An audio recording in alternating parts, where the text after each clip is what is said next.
Chapter 6, Find What's Hiding. Just stop and think for a moment what your high school experience was like. Were you in sports or clubs? What extracurriculars were your favorite? How were your grades? Did you have a solid group of friends? How do you get along with your parents? What kinds of things did you do that they, your parents, didn't know about? Were you happy? If yes, what kinds of things were what contributed to your happiness? If no, why? What was going on with you? One of the things that I notice all the time is how parents of teens and young adults are shocked by the kids' behaviors, mostly the not so awesome ones. And when I ask them about their high school experiences, the parents weren't all angels either.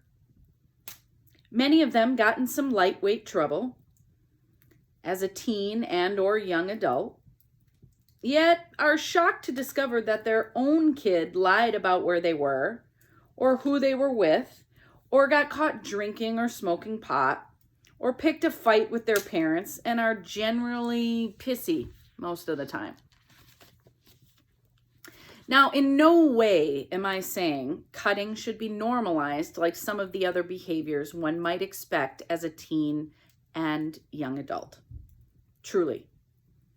I'm just saying, take some time to remember how hard it was being that age, or what it might be like to be a teenager now in this day and age.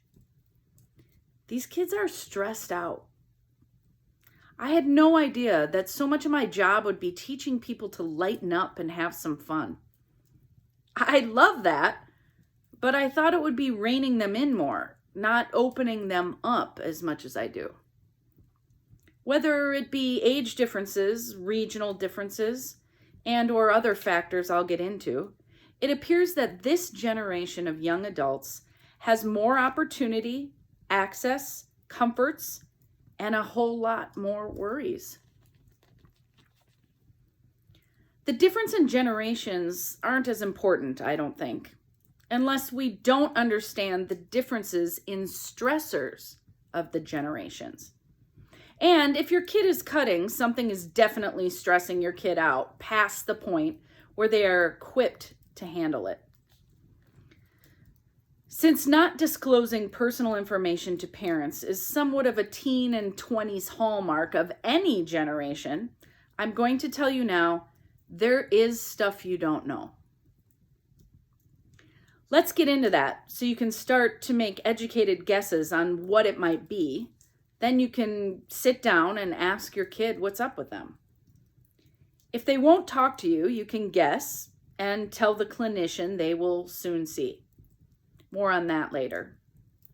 For now, there are many areas of stress to consider with today's kids. There are several stressors that I have discussed with teens and young adults over the last 15 years that their parents initially did not know about or consider when I started working with them. It's important to identify the factors that are causing distress in your kid's life so we can figure out how to reduce their intensity and manage the problem or problems. The other reason I want you to consider each of these stressors, even the ones you're certain have nothing to do with your kid, are because I want you to practice finding your empathy. Imagine what it might be like for you if you were them, your near adult kid, if that stressor was their struggle. Then, after you've found empathy for your kid, inside each of these imagined stressful situations, I want you to imagine talking to your kid about what they're going through. In this imagined interaction, I want you to imagine listening without talking, waiting to talk, or offering problem-solving advice. Just listen to what your kid is telling you. Even if what they're saying makes you anxious, just take 3 deep breaths. Don't interrupt and keep listening. After you've practiced this a bit, the pro move, as I call it, what only the really emotionally intelligent participants can do, is to imagine and actually feel the gratitude that comes from knowing you have cultivated a connection and openness with your near adult child, that they are the 1 in 1,000 of that age group that really talks to their parents. Again, try this exercise with each of the following stressors. Grades. If your kids' grades have tanked recently or are starting to slip, there may be a few things to explain what's going on here. Freshman year's a bitch. Whether it be the first year of high school or the first year of college. I see a ton of struggling from kids who previously seemed fine. Transitions are difficult for any of us, but both freshman years happen during biological, hormonal, and neurophysiological changes too. Puberty is in progress, and the prefrontal cortex is not fully formed, which means the regulating emotions and processing information areas are in the trial and error phase, and acting reactively or impulsively is prevalent.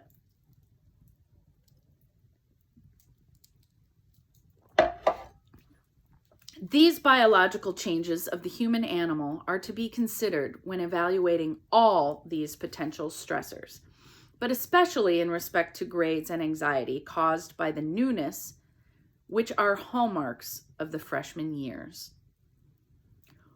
Often kids that were smart enough to skate by in junior high or middle school find that proper study habits are now a necessity in high school, and they haven't developed any. Or maybe they found the academics in high school a breeze, and now they've entered college with very little discipline and or time management skills, and they're on their own now. It's hard to know what's going on, meaning, is it an emotional issue or something else? This time period is often where kids get some testing at school or a neuropsychological evaluation to assess whether the student has some learning differences and or emotional factors that negatively affect grades.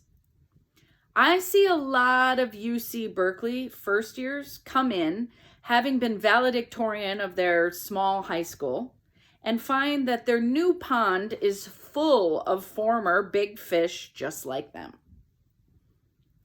It blows their minds. It's in these kinds of instances where I see an influx of stimulants being prescribed to help students focus.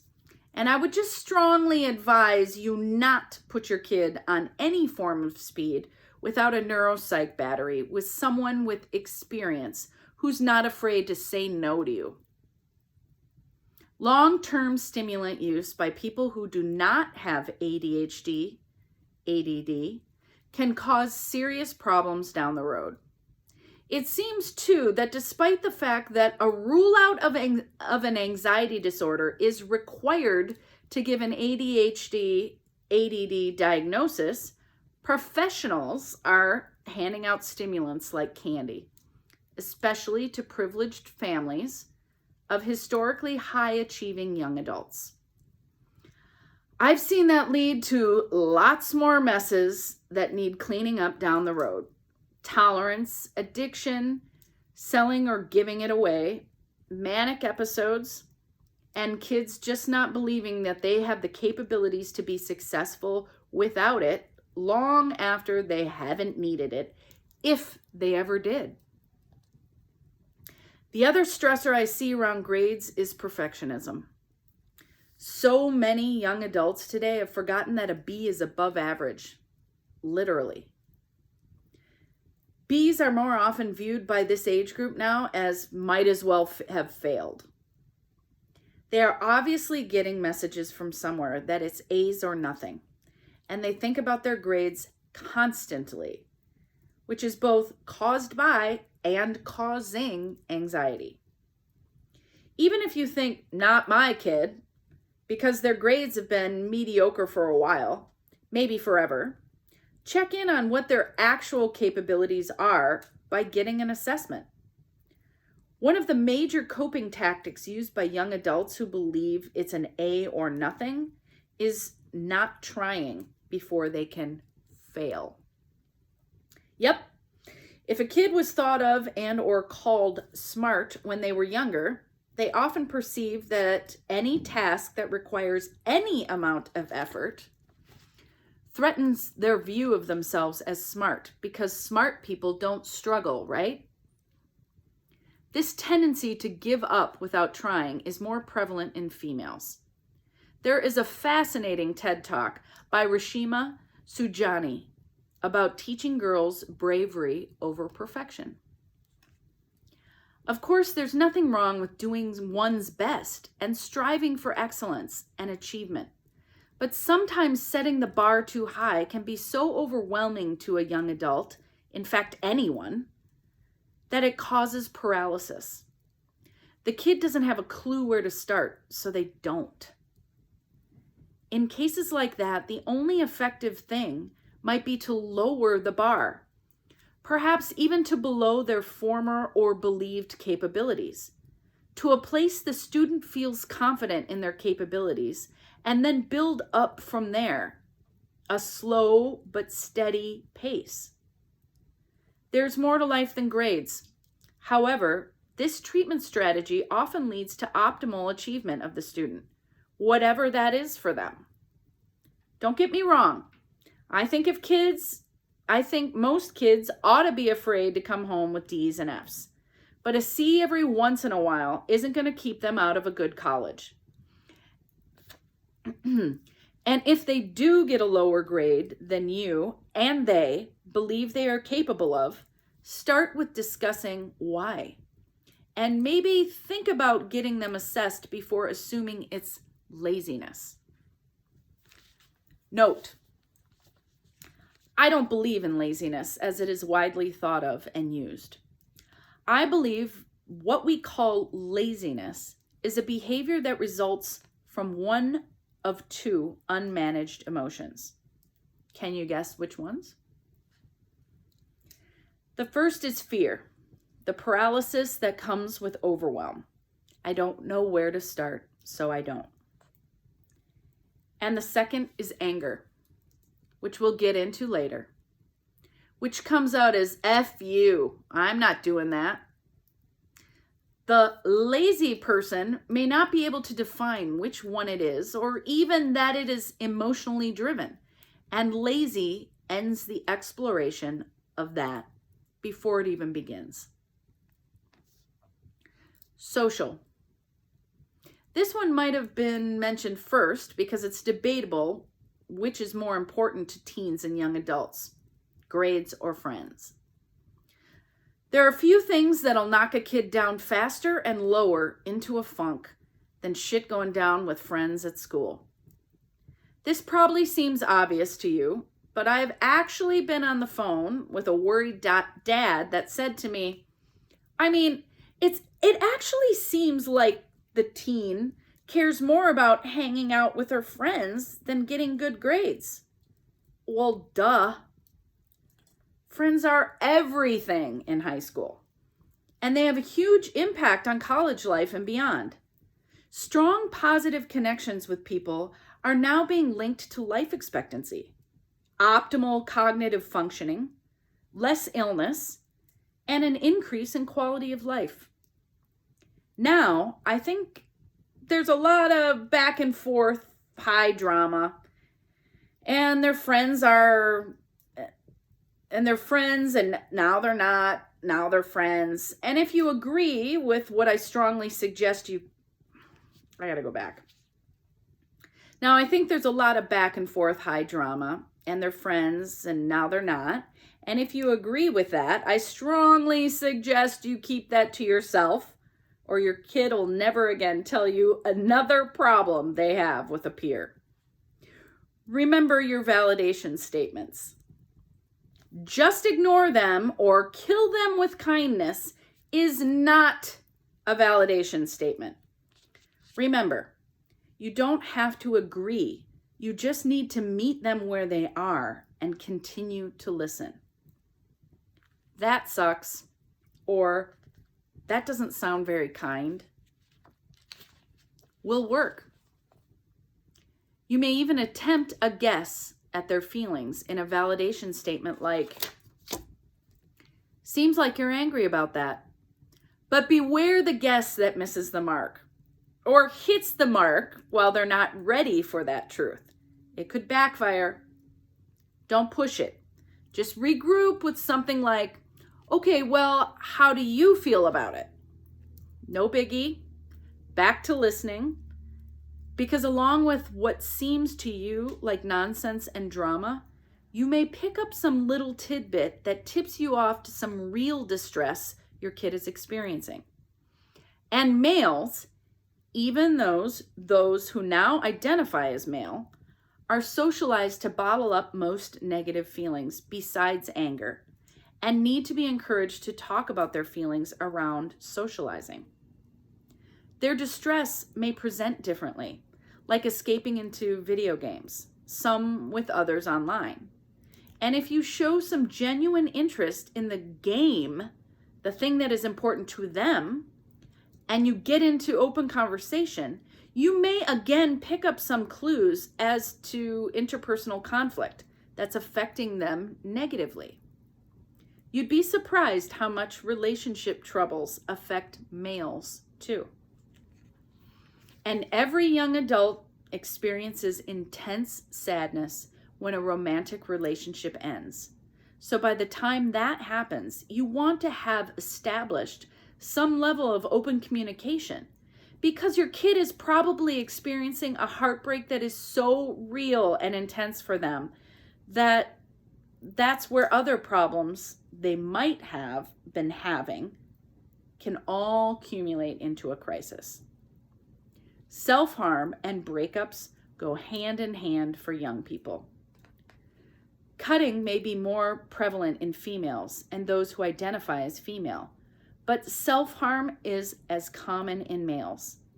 It might not be cutting, but more often presents as fighting, video games, dropping grades, and withdrawal from friends and extracurricular activities.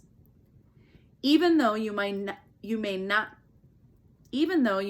have considered the romantic relationship as important or healthy, you may even be relieved it's over, you do want to validate them and talk to your kid about how they are experiencing it and what negative emotions they can identify: sadness, regret, anger, hopelessness, etc.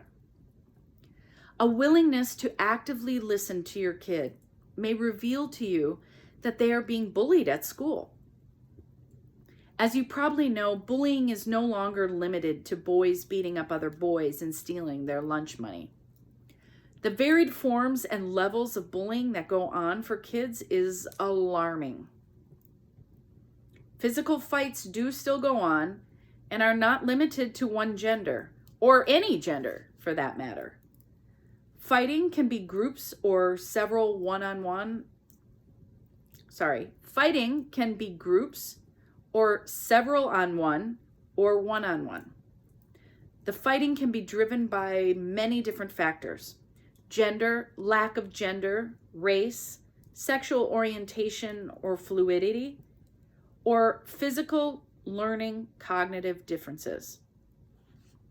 Cyberbullying is the biggest difference in the bullying that goes on with younger generations than our own. The bullying that goes on online actually blows my mind. The psychological distance provided by typing onto a screen has allowed groups of bullies to write heinous things they would otherwise never have the gall to say to that person's face. I think it's a kind of coward culture that is hurting lots and lots of kids of all ages. As a parent, the most insidious part is that it all goes on behind closed doors. Parents are often shocked to find out how their kids are using the internet. Posting party pics on Instagram with bottles of booze in plain sight, and their kid is obviously wasted.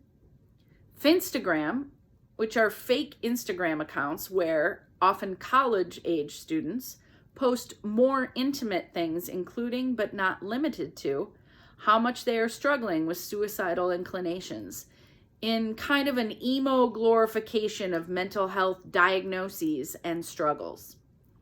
Sending or receiving of dick pics, sending or receiving nude photos, which, if under 18, can be considered child pornography. Sending or receiving hate speech, sending or receiving a public post instructing another student to just kill yourself. Parents, please pay attention. These are not one-offs. This is rampant. And I'd be more surprised if your kid did not have one of these happen than if they said they did. But they often don't tell their parents. They tell me. Another set of eyes on your kid will help supplement the attempts you make for more communication with your kid about their friend group. I need a break.